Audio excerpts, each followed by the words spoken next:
Pessoal, nesse vídeo a gente vai falar um pouco sobre funções quadráticas, a parte de inequações.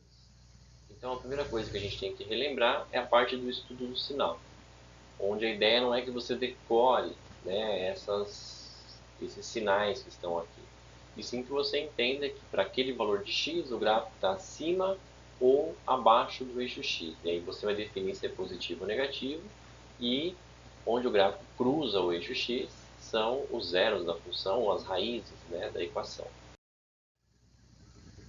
Quando a gente tem uma inequação como y igual a x² menos 6x mais 5, né, ou seja, o exercício analisa os sinais dessa função, o que é conveniente fazer?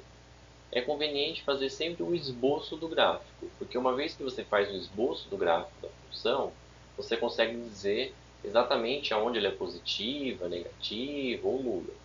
Então aqui eu acho as raízes da x² menos 6x mais 5, que são 1 e 5.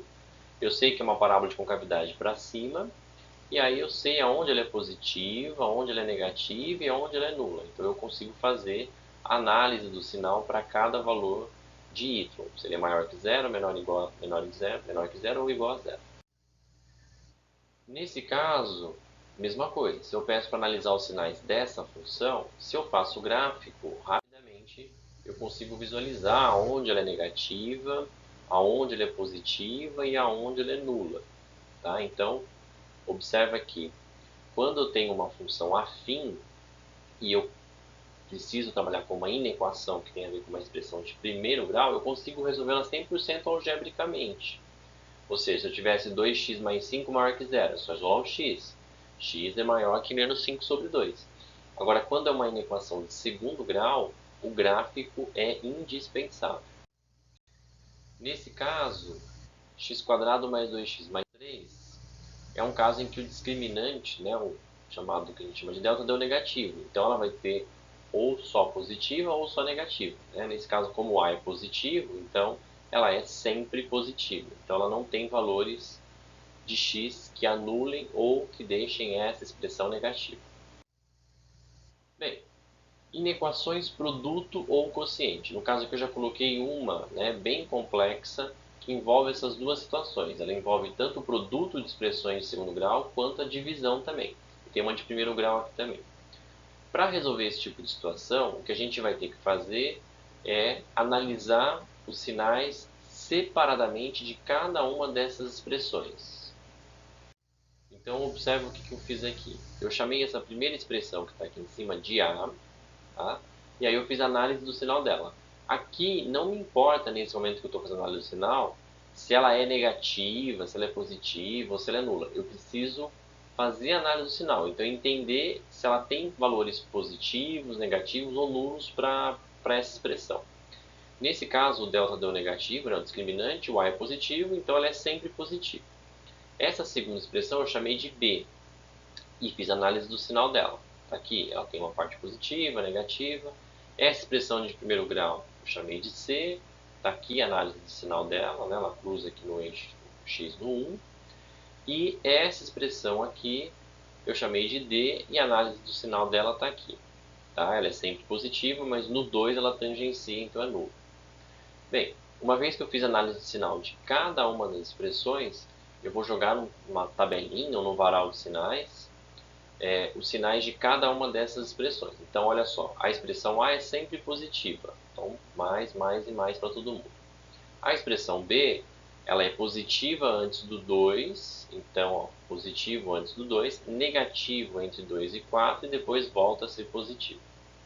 A expressão C, ela é negativa antes do 1 e depois do 1 é sempre positivo.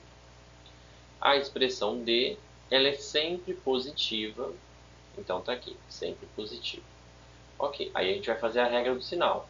Então, mais, com mais, aqui deu menos, aqui deu mais, aqui deu menos, aqui deu mais. Ok. O que me interessa?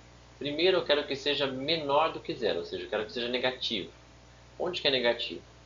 Antes do 1 ou entre o 2 e o 4. Ok, já defini os intervalos onde ela é negativa. Agora eu tenho que ver os extremos, o 1, o 2 e o 4.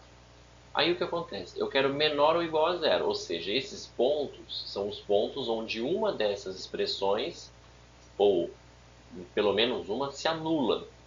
Então o que é que eu preciso ver? A princípio todos eles me interessam, a princípio, mas eu tenho que verificar se nesses pontos eles não zeram o denominador nunca pode ser zero. Então, a expressão c e a expressão d estão no denominador da minha inequação. Ou seja, os valores que zeram a expressão c e a expressão d não podem, em hipótese alguma, fazer parte do meu conjunto de solução. Quem é que zera os denominadores aqui? É o x igual a 1, né? E o x igual a 2. Então, o x igual a 1 e o x igual a 2 tem que ser bolinha aberta, não tem opção. Já os valores que zeram a parte de cima e não zeram a parte de baixo me interessam. A primeira, ninguém zera a parte de cima, o a. A segunda, quem zera a parte de cima é o 2 ou o 4. Só que o 2 ele já foi eliminado porque ele zera a parte de baixo. Então só sobrou o 4 como sendo bolinha fechada, porque ele zera a parte de cima e não zera a parte de baixo. E aí eu posso afirmar que meu conjunto de solução é de menos infinito até 1 aberto, unido com 2 aberto até 4 fechado.